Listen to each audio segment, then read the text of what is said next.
the charming age of puberty, and began to finger feminine curls like a show. My name is Chiko. I'm originally from Nassau, Bahamas, but I currently live in Phoenix, Arizona. Being from the Bahamas, going to church is kind of a regular thing for a lot of people. So I sang in my church choir for years. And then after that, a few years later, I joined my country's national youth choir.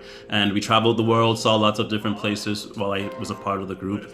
And ever since then, it was something that I knew that I wanted to do.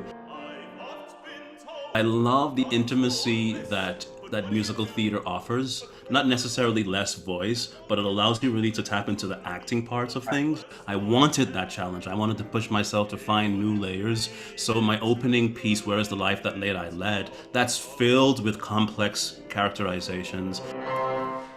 So the process has been great in that sense, because you don't know how far you can go unless you push yourself, basically. And this has definitely pushed my artistry in a way that I've always wanted to.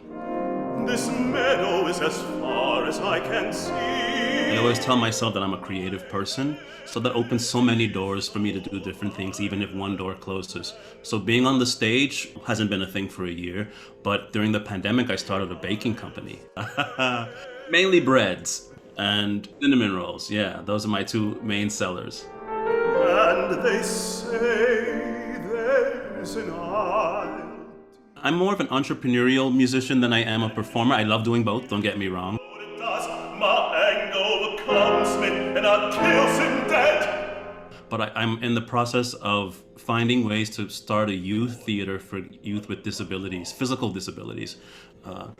I've been an amputee for 32 years, and just to give them an opportunity to be in a space where they can be expressive, especially on the stage, that's my goal. I'll still sing, I'll still do all those things, but I think that having a service-based career is much more rewarding than only having a career that's all about the self. So that's what's next. That's the goal. Make them hear you and say to those who blamed us for the Cold House Walker Jr. from Ragtime, my final number. I have actually played the role years ago, and my voice was so much younger. So I would love an opportunity to play that role again. It's just so powerful, especially during these times, you know, when we have everything that's going on in the world. That could be a very impactful piece for a lot of people.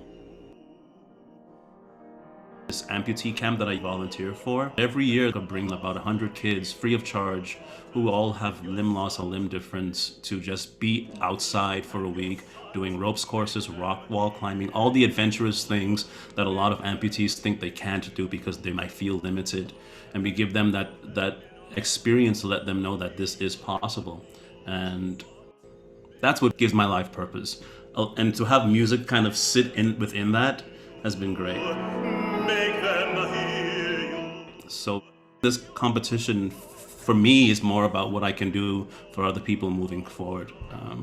Because I don't compete often, but I have so much respect for the Lotta Lenya competition and what it offers musicians, singers, that I know that this is one that if it's on my resume, it really would mean something impactful for people in my circle.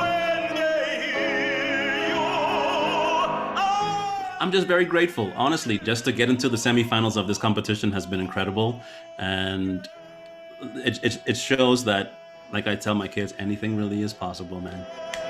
Anything is. So, yeah.